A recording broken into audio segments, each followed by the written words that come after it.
అధ్యక్ష మరొక అంశం అధ్యక్ష, కుక్కల అధ్యక్ష 2 సంవత్సరాల నుంచి మాట్లాడుతున్నాను అధ్యక్ష. నేనైతే 2 సంవత్సరాల నుంచి కూడా ఈ కుక్కల మీద ఎలాంటి చర్యలు కానివ్వండి, ఎలాంటి సొల్యూషన్ కానివ్వండి రాలేదు అధ్యక్ష. కుక్కల సమస్య ఎంత పెరిగిపోతుందంటే వాళ్ళ నెంబర్ ఎలా గ్రో అయిందో ఇప్పటికి 4 రెట్లు.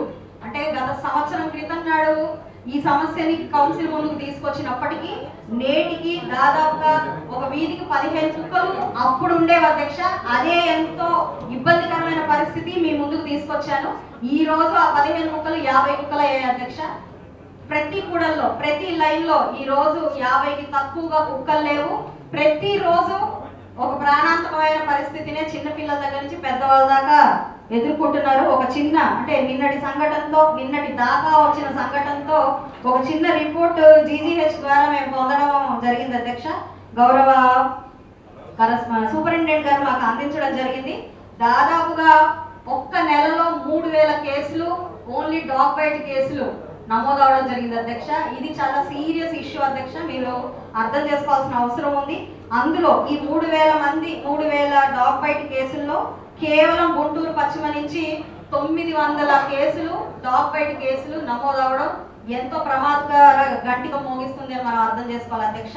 ఇంకా మనం ఒక కార్పొరేషన్ కి అందిస్తూ ఉన్నాము, ఇంకా మనం షెడ్యూల్ కడుతూ ఉన్నాము, ఆ తర్వాతనే దీని మీద దృష్టి పెడతాము అంటే రోజుకొక పసి ప్రాణం భయాందోళనకి ప్రాణాంతకంగా మారిపోతుంది అధ్యక్ష. రీసెంట్ గానే ఒక 9 ఏళ్ల బాలుడు పూర్తిగా స్టిచెస్ తో ప్రాణాపాయ స్థితి నుంచి త్రుటిలో తప్పించుకున్న పరిస్థితి అధ్యక్ష. 16 లక్షల రూపాయల ఖర్చుతో ఈ రోజు ఆ అబ్బాయి ప్రాణాలను కాపాడగలిగాము అని అంటే ఈ సమస్య ఎంత తీవ్రమైందో మనం అర్థం చేసుకోవాలి అధ్యక్ష.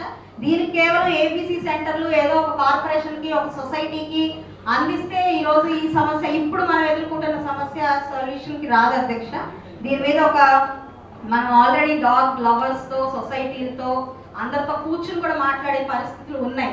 అయినప్పటికీ దీని మీద ఎలాంటి సొల్యూషన్ రాకపోగా రోజుకు ఒక పసి ప్రాణం భయాందోళనకు గురవుతూ దీనికి ఒక ప్రేలాగా మారిపోతుంది. మనం దీని మీద చాలా సీరియస్ గా దృష్టి పెట్టాల్సిన అవసరం ఉంది అధ్యక్ష. తర్వాత ఈ డాగ్స్ విషయంలో ఈ ఏబీసీ ఆపరేషన్స్ ఏమైనా ఉన్నాయో లాస్ట్ టైము ఎంపీ గారు ప్రత్యేకంగా ఇక్కడ డాక్టర్లను పంపించారు. వాళ్ళ టైంలో బాగానే జరిగినాయి. కొన్ని కారణాల వల్ల తర్వాత అది వాళ్ళు ట్రాన్స్ఫర్ అయ్యి వెళ్ళిపోవటం.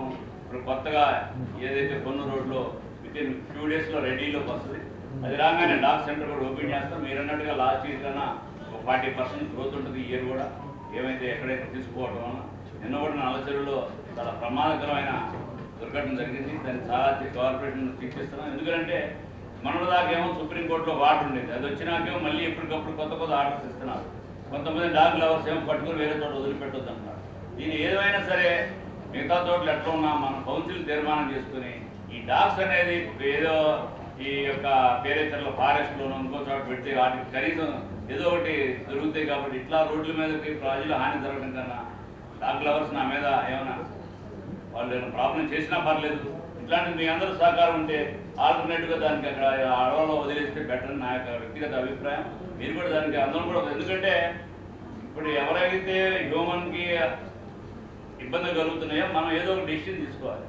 రోజుకి ఇట్లా ఎన్ని కుక్కలు కలుగుతున్నా కూడా మనం ఏం డెసిషన్ చూడకుండా డాగ్ లవర్స్ కేసు వేస్తారో లేదా సుప్రీంకోర్టు ఇంకేమైనా కేసు వేస్తే దానికి ఆన్సర్ చేద్దాం. ఇంతమంది జనాభా ఇబ్బంది పడుతున్నారు, చిన్నపిల్లలు చనిపోతున్నారు.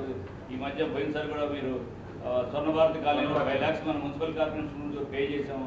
ఇట్లాంటి మన నోటీసులో లేని కొన్ని వందలు ఉంటాయి. దీన్ని కూడా మీరు అందరూ కౌన్సిల్లో మీరు ఆమోదిస్తే సాయంత్రం కన్క్లూజన్లో మీరు చెప్పండి.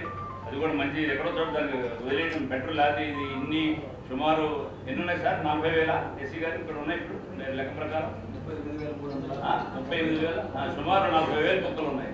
40,000కి ఏబీసీ ఆపరేషన్ అంటే 2 సంవత్సరాలు పడుతుంది. అది సాధ్యమేనా?